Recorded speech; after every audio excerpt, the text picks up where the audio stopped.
Hello, wonderful viewers. Welcome back. I'm thrilled to have you join us for another insightful journey. Today, we're delving into gastroesophageal reflux disease.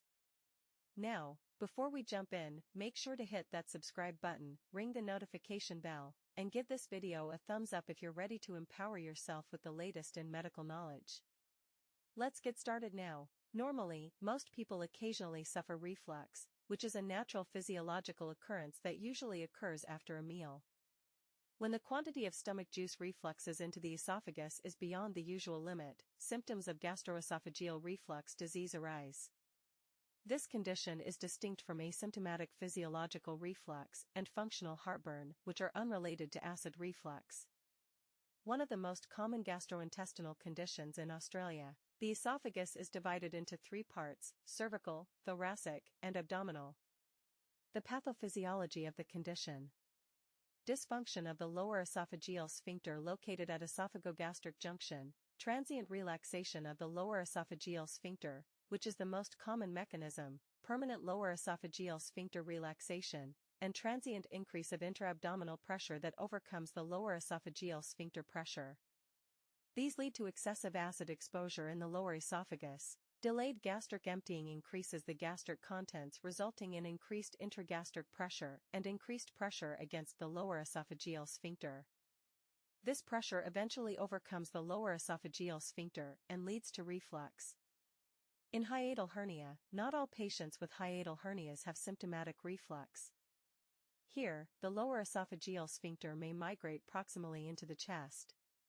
The hernia may expand the diaphragmatic hiatus, reducing the crurer's capacity to act as an external sphincter.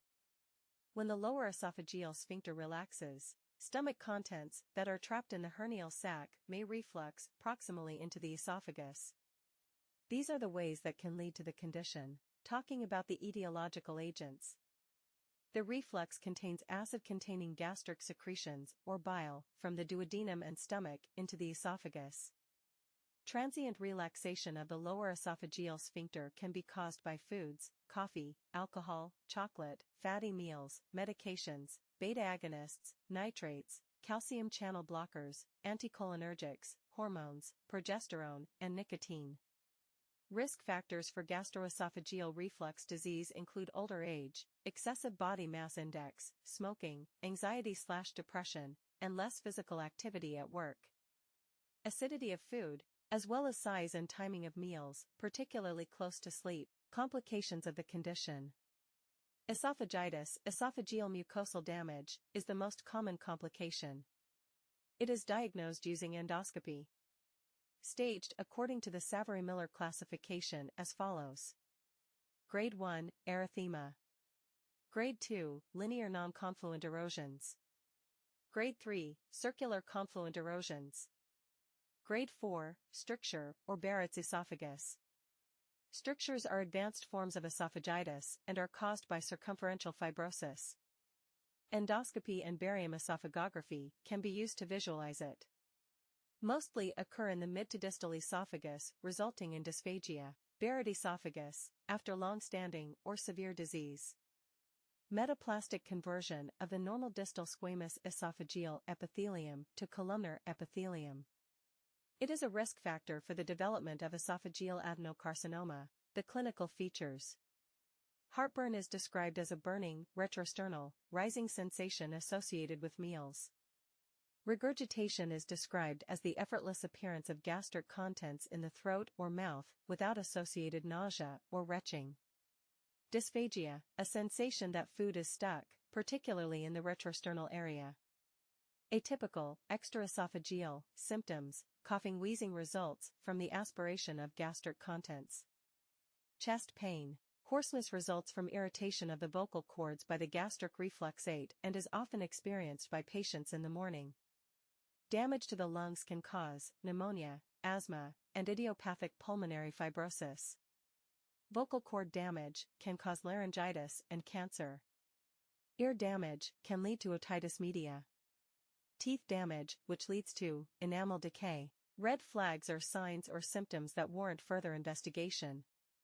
Recurrent vomiting. Dysphagia or odynophagia. Weight loss. Evidence of gastrointestinal blood loss, e.g., hematemesis, iron deficiency, or anemia. Duration of symptoms greater than 5 years or 6 months. Epigastric mass. Age greater than 50 years. For patients with symptoms and history consistent with uncomplicated gastroesophageal reflux disease, no red flags, the diagnosis of gastroesophageal reflux disease may be assumed and empirical therapy begun. Patients who show signs of gastroesophageal reflux disease complications, red flags, or other illnesses or who do not respond to therapy should be considered for further diagnostic testing. The investigations used are endoscopy. It is used to look for complications, exclude other diagnoses, and evaluate the anatomy. Indications, red flags, persistent symptoms despite an adequate trial of proton pump inhibitor therapy, treatment of complications such as dilatation of esophageal strictures, evaluation of patients before and after anti-reflux surgical procedures, screening for Barrett's esophagus in high-risk patients, overweight men over 50 years. Esophageal manometry, which assesses the function of the lower esophageal sphincter and esophageal peristalsis, and pH studies. These studies are only required in a minority of patients who are either refractory to treatment or are being assessed for surgery. Ambulatory 24-hour pH monitoring is the standard in establishing a diagnosis of GORD. Indications for esophageal manometry and prolonged pH monitoring include the following. Persistence of symptoms while taking adequate antisecretory therapy, such as PPI therapy. Recurrence of symptoms after discontinuation of acid-reducing medications. Investigation of atypical symptoms, such as chest pain or asthma, in patients without esophagitis. Confirmation of the diagnosis in preparation for anti-reflux surgery. Imaging, which can demonstrate a large hiatal hernia and evaluate the pulmonary status and basic anatomy of the system. Nuclear medicine gastric emptying study can be used to evaluate the degree of reflux and detect pulmonary aspiration. This test has a little role in adults, commonly used in infants and children. Intraluminal esophageal electrical impedance. A newer test is useful for detecting both acid reflux and non-acid reflux by measuring retrograde flow in the esophagus. Talking about management, we will first look at the non-pharmacological approaches, which are important. Lifestyle modification. Weight loss if obese. Elevation of the head of the bed by 8 inches and avoidance of meals 2 to 3 hours before bedtime if there are nocturnal symptoms.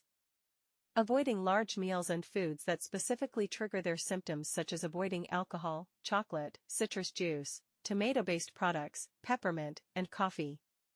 Lifestyle modifications are the first line of management in pregnant women. Pharmacologic management.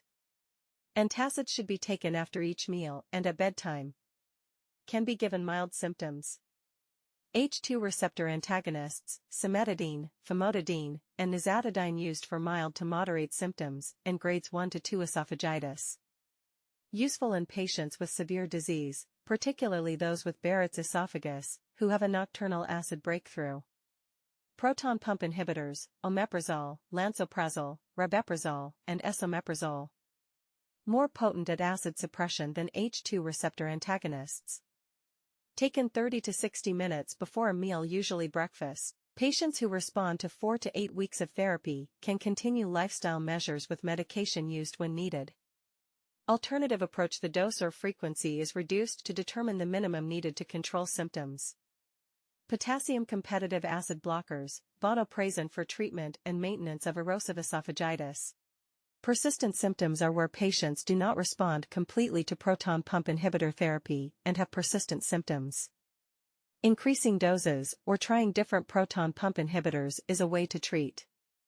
The addition of a nighttime H2 receptor antagonist or a mucosal protectant also can be done. Surgical management.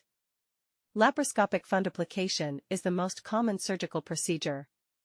Indications: symptoms despite maximal medical management or intolerance of treatment, Barrett esophagus, extraesophageal manifestations, postmenopausal women with osteoporosis. There is evidence that gastric bypass surgery, in particular, the Roux-en-Y procedure or laparoscopic gastric banding, decreases gastroesophageal reflux disease symptoms. Devices, magnetic sphincter augmentation. They create a natural barrier to reflux. Alright, folks, that wraps up our discussion on gastroesophageal reflux disease. If you found this information helpful, don't forget to give us a thumbs up, share this video with others who might benefit, and subscribe for more engaging content on various health topics. Thank you for tuning in, and until next time, take care of yourselves and each other. Wishing you good health and a reflux-free day.